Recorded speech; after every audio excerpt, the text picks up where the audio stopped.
নমস্কার, আচার্য শ্রী কৌশিক বলছি। সবাইকে শুভেচ্ছা, বড়দেরকে আমার প্রণাম জানাই।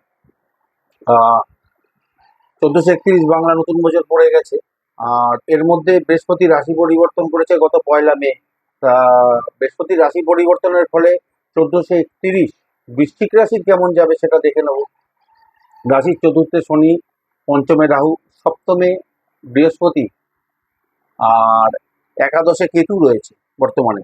আর শনি এবং রাহুর একসঙ্গে দৃষ্টি কিন্তু রয়েছে রাশিতে, যার ফলে কি হবে, ঘরে এবং বাইরে, কর্মের জায়গায় এবং ঘরেও, তাই দুটো জায়গা নিয়ে কিন্তু দুশ্চিন্তা কিন্তু থাকবে। আর এই শনি রাহুর একসঙ্গে দৃষ্টির ফলে কি কি হবে, রাশিতে দৃষ্টি রয়েছে শনি এবং রাহু একসঙ্গে, শনির দশম দৃষ্টি, রাহুর পঞ্চম দৃষ্টি পড়ছে বৃষ্টিকে।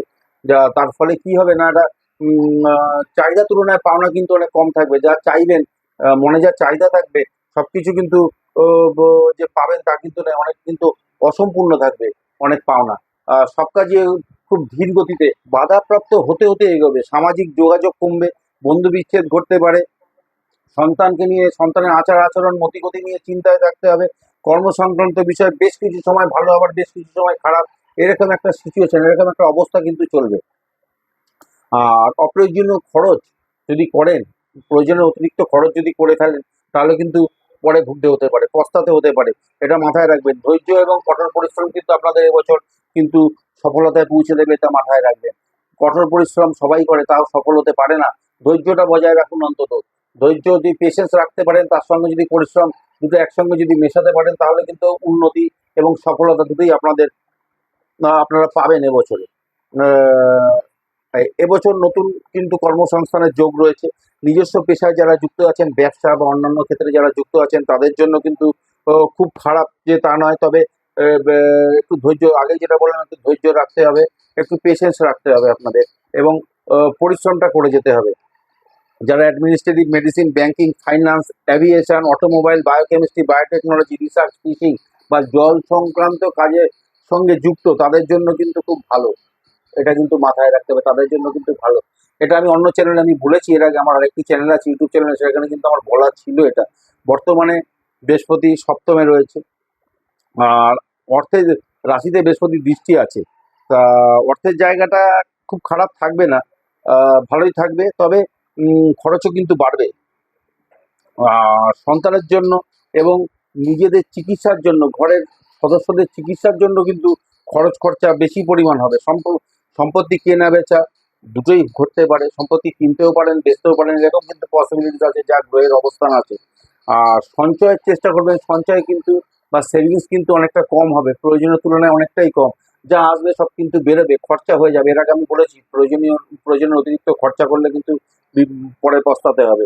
তা খরচাটা একটুখানি ঠান্ডা মাথায় বুঝে শুনে একটা বাজেট রেখে চলবার চেষ্টা করুন, খুব তাহলে কিন্তু ভালো ফল পাবে। তবে যতটা চেষ্টা করবেন সেভিংসের, ততটা কিন্তু হবে না। এই জায়গাটা একটু মাথায় রাখুন, চেষ্টা করতে থাকুন বেশি পরিমাণ যাতে সেভিংস করা যায়। আর অনেকের ক্ষেত্রে গাড়ি কেনার সুযোগ আছে, সেটা আপনার নিজস্ব জন্মছক কিন্তু বিচার্য। যে জন্মছকে বৃহস্পতি কোথায় আছে, বৃষ্টিকের জন্য দ্বিতীয় পতি, ওদিকে পঞ্চম পতি, খুব ভালো প্ল্যানেট কিন্তু। তবে বর্তমানে কিন্তু সপ্তমে গেছে। সপ্তমে যে গ্রহটা থাকে না, সেটা কিন্তু নিজের জন্য কাজ করে না, নট ফেভারেবল। সেটা কিন্তু অপরের জন্য কাজ করে বেরিয়ে চলে যায়। সপ্তমে কোনো গ্রহটা অ্যাকচুয়ালি থাকাটা উচিত নয়।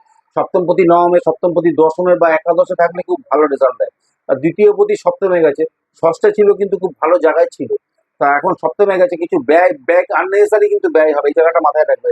আর যারা রিসার্চ করছেন উচ্চ বিদ্যার জন্য, তাদের জন্য খুব ভালো সময়, তারা সাফল্য আশা করতে পারেন। যারা বিদেশে পড়াশোনার জন্য যেতে চাইছেন, তারা ভালো সুযোগ পাবেন, যা গ্রহের অবস্থান দেখছি যা থাকবে, এটা কিন্তু ঘটবে আপনাদের। আর নিম্নবিদ্যার ক্ষেত্রে কি হবে, মনোযোগের অভাব থাকবে, কনসেন্ট্রেশন কিন্তু ল্যাক করবে সমানে। রাশিতে শনি রাহু দুটোরই দৃষ্টি আছে। আর এই জায়গাটা কিন্তু মাথায় রেখে চলুন। বন্ধু সংসর্গ থেকে নানা রকম সমস্যা আসতে পারে। অতিরিক্ত আকর্ষণ, গ্যাজেটের প্রতি অতিরিক্ত আকর্ষণ কিন্তু একটা এর একটা কারণ হতে পারে। এই জায়গাটা কিন্তু মাথা ঠান্ডা রেখে চলতে হবে। আর বন্ধুর থেকে অপ্রিয় ঘটনা, মানানির মতো ঘটনা কিন্তু ঘটতে পারে, এটা মাথায় রেখে চলবার চেষ্টা করুন। আবার কারো কারো ক্ষেত্রে নেশা করার একটা প্রবণতা কিন্তু আসতে পারে, একটা আসক্তি ধরে যেতে পারে। আর মনকে কন্ট্রোল করে নিজেদের সজাগ, বুদ্ধিসম্পন্ন এবং সচেতন করে চলবার চেষ্টা করুন, ভালো ফল পাবেন। শরীর নিয়ে সমস্যা কিন্তু সারা বছর আপনাদের থাকবে, কম বেশি থাকবে। ঠান্ডা লাগা, লিভারের সমস্যা, বৃহস্পতি রাশির লিভারের সমস্যা একটা থাকবেই, পেটের সমস্যা একটা থাকবেই। যাদের কোলেস্টেরলের রোগ আছে এগুলো থাকবে। অ্যালার্জি, দাঁতের সমস্যা, পিঠে ব্যথার সমস্যা, মহিলাদের যৌন সংক্রান্ত গাইনোকোলজিক্যাল সমস্যা এগুলো কিন্তু থাকবে, এগুলো কিন্তু ভোগাবে। সন্তানকে নিয়ে দুশ্চিন্তা থাকবে।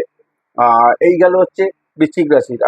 কেমন যাবে? মঙ্গল, রবি, বৃহস্পতিবার আপনাদের জন্য খুব শুভ। এইসব দিনগুলো প্রয়োজনীয় কাজগুলো করবার চেষ্টা করুন। গুরুত্বপূর্ণ কাজগুলো এইসব দিনে করলে পরে শুভ ফল পাওয়ার সম্ভাবনা কিন্তু অনেকটাই বেশি থাকবে। আর হনুমান রাশিতে যেহেতু শনি দৃষ্টি আছে, হনুমান চালিসা প্রত্যেক শনিবার এবং মঙ্গলবার পাঠ করলে পরে অনেক কিন্তু ভালো ফল পাবেন। আর আরো ভালো ফলের জন্য বৃহস্পতি দ্বিতীয়পতি, পঞ্চমপতি বর্তমানে কিন্তু সপ্তমে গেছে পৃথ্বী রাশিতে। পৃথ্বী রাশিতে যাওয়ার ফলে কি হয়েছে, একটা রেমেডি আপনাদের বলে দিই, ছোট রেমেডি। প্রত্যেক বৃহস্পতিবার 400 গ্রাম করে ছোলার ডাল যে কোনো মন্দিরে দান করুন। আর প্রত্যেক বৃহস্পতিবার গরুকে আটার রুটি খাওয়ান। এটা করলে কিন্তু অনেক বাধা মুক্ত হয়ে কাটাতে পারবেন। তাই এই গেল বৃশ্চিক রাশির কেমন যাবে বৃহস্পতির রাশি পরিবর্তন এবং 1431 নতুন বছর।